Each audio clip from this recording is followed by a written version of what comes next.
But when you, in one of your press releases that I read July 15th, say this, and this is Greenpeace's own press release, quote, "As permanent ice decreases, we are looking at ice-free summers in the Arctic as early as 2030. I mean, that's just plain misleading, isn't it? I don't think it is plain misleading. I know that there's uncertainties. But the Arctic includes the Greenland ice sheet. I mean, the Greenland ice sheet is in the Arctic. That's not going to melt by 2030. That's preposterous. The Greenland ice sheet is already retreating, and the people there can tell it. The Greenland ice sheet, from which I have just come, is 1.6 million square kilometers. It is 3 kilometers thick in the middle. It has been there for hundreds of thousands of years. It's survived previous warming periods much warmer than we see today or will see tomorrow. There is no way that ice sheet is going to disappear. What we have said, by and large, over the last 20 years, I think, was wise and was rational and reasonable to it. And we were confronted with a world which unfortunately only recently has woken up to it. That we, as a pressure group, have to emotionalize issues, and we're not ashamed of emotionalizing issues, I think is a fact. You call it emotionalizing, others would call it scare tactics. Will you sit here now and tell me that you, in all honesty, do not believe that the Greenland ice sheet is going to melt by 2030? I don't know. I don't think it will be melting by 2030. So, in fact, would you say that it was a mistake for your organization to put that out? That may have been a mistake. I don't know this specific press release. I do not check every press release of it. And finally, one of the co-founders of Greenpeace, Patrick Moore, says that the environmental organization is wrong for calling nuclear energy evil. He says, quote, "We made the mistake of lumping nuclear energy in with nuclear weapons as if all things nuclear were evil." Moore, who left the organization in 1986 after 15 years of service, also lashed out at the movement he helped create, saying, quote, "That's why I left Greenpeace. I could see that my fellow directors were taking the organization into what I call pop environmentalism, which uses sensationalism, misinformation, and fear tactics to deal with people on an emotional rather than an intellectual level." Is there any science which would convince Greenpeace that nuclear really should be part of the mix? Well, I don't think the science is actually what you need to look at. Well, if you look, is there any science? Okay, let's look at. Is there in theory any science which would lead you to say yes, nuclear will be part of the mix? Right now, nuclear power provides less than 4% of the UK's total energy. But is there any scientific evidence that would persuade you about the nuclear question? It's not. It really isn't a question of science. First You're of all, not in the science business then? We are absolutely in the science business. business. Is there any science that would persuade you that nuclear should be part of the mix? There is no science that deals with the issue of nuclear waste, which will be generated by a new generation. So there's no science which would persuade you it should be part of the mix. What do you make of that, Mr. Chichester? I'm sorry, it's just not true. There are at least two demonstrated engineered solutions to radioactive waste. The Finns and the Swedes are already setting about doing it one way, and ourselves and the French are doing it another way. So I'm sorry, that's extremely misleading of the Greenpeace. I'm so sorry that Greenpeace and others of their ilk are so obsessed with nuclear energy. They should accept that it has a part to play, and they should be focusing their efforts on finding practical ways of encouraging people to develop renewable sources. Okay, thank you very much.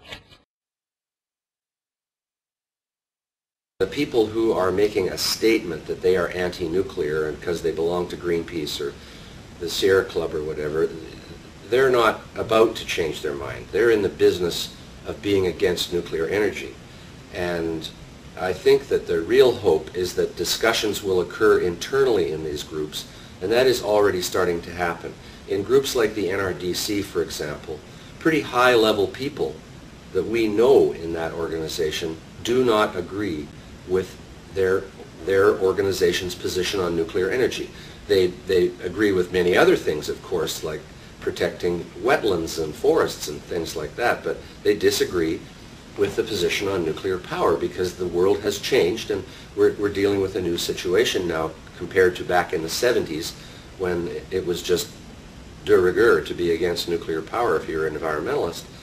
I think a lot of people are rethinking this subject, but they're having to do it privately. I mean, one of the reasons I left the organized environmental movement when I left Greenpeace after being in it for 15 years was it became doctrinaire and it became so that you couldn't talk about things. It was like such an anti-intellectual environment to be in that I could just no longer stand it at a certain point.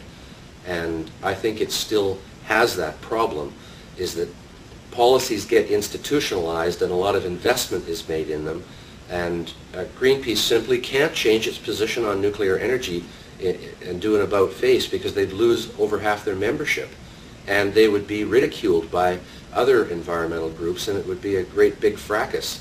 So no one wants to do that because it's politically difficult. But I think things will gradually change. I don't think the strength of the anti-nuclear movement is anything like it was in the 70s and 80s. The Cold War is over. Climate change is the big issue.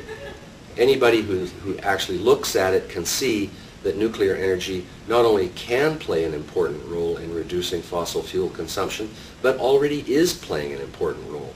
The 104 reactors that are operating in the United States, if that electricity was made with coal instead of nuclear power, would be the equivalent of adding 100 million automobiles on the road in this country. And imagine how much additional air pollution and greenhouse gas emissions that is. 100 million cars is a lot. Perhaps a natural reaction to that would be, what? Are there still people who think it's more important to save money than to save the world? That's not our point. Our point is that we should really save the world and not just feel like we're saving it. Today, 1 billion people lack clean drinking water. 2 billion people lack sanitation. 3 billion people lack simple micronutrients, preventing physical and mental development. 1/4 of all the world's deaths are due to easily curable infectious diseases, the equivalent of the population of Florida wiped off the map each year. As an example, 1 million people die from malaria each year, and up to 2 billion people get the debilitating disease. Every single year, and right now, a devastation is taking place in our world, a dumb, readily avoidable devastation. Continuing mindlessly and spending hundreds of billions of dollars in carbon cuts is simply disgraceful when it takes so little to do something about this devastation. So this is our chance not just to feel good about helping the planet, but actually to do the right thing, the rational thing, and the morally correct thing. I commend this motion to you. Do what's rational, not what's just fashionable. Thank you.